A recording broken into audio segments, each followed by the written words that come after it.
હાલ પાણીપુરી ખાનારા લોકો માટે એક દુઃખદ સમાચાર સામે આવી રહ્યા છે। Panipuri, chaat, momos, noodles, burger, Manchurian જેવી ફૂડ આઇટમ્સમાંની કોઈ પણના મોંમાં પાણી આવી જાય।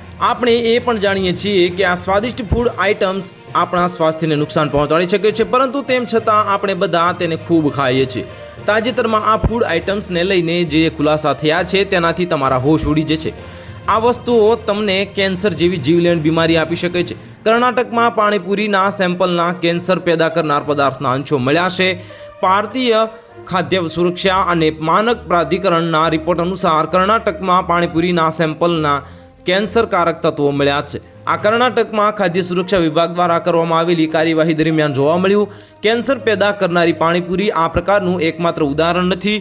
આવા અનેક ઉદાહરણો જોવા મળે છે જ્યાં ખાદ્ય સુરક્ષા અધિકારીઓએ સ્ટ્રીટ ફૂડ આઇટમ્સ જેવા કે પાણીપુરી, શાવર્મા, કબાબ, કોટન કેન્ડી, મંચુરિયન અને અનેક વસ્તુઓમાં ખતરનાક કેમિકલ મળ્યા છે। ભારતમાં ખાદ્ય સુરક્ષા એક વધતી જતી ચિંતા બની ગઈ છે, અને કારણ કે દેશ દૂષિત ખોરાક અને અસુરક્ષિત પ્રથાઓથી સંબંધિત મોટા પડકારોનો સામનો કરી રહ્યા છે, અને ખોરાક અને પાણીના દૂષિત થવાના કારણે સેંકડો અને હજારો મૃત્યુ થઈ રહ્યા છે। તેથી ખાદ્ય સુરક્ષા સુનિશ્ચિત કરવી એક મહત્વપૂર્ણ મુદ્દો બની ગયો છે। તો હાલ માટે આટલું જ, મળીશું નવી અપડેટ સાથે। જો તમને અમારા વિડીયો પસંદ આવતો હોય તો વિડીયોને લાઇક કરી દેજો, ચેનલને સબસ્ક્રાઇબ કરી બાજુમાં આવેલા બેલ આઇકનને દબાવી દો, જેથી તમને આવા સમાચારની અપડેટ મળતી રહે।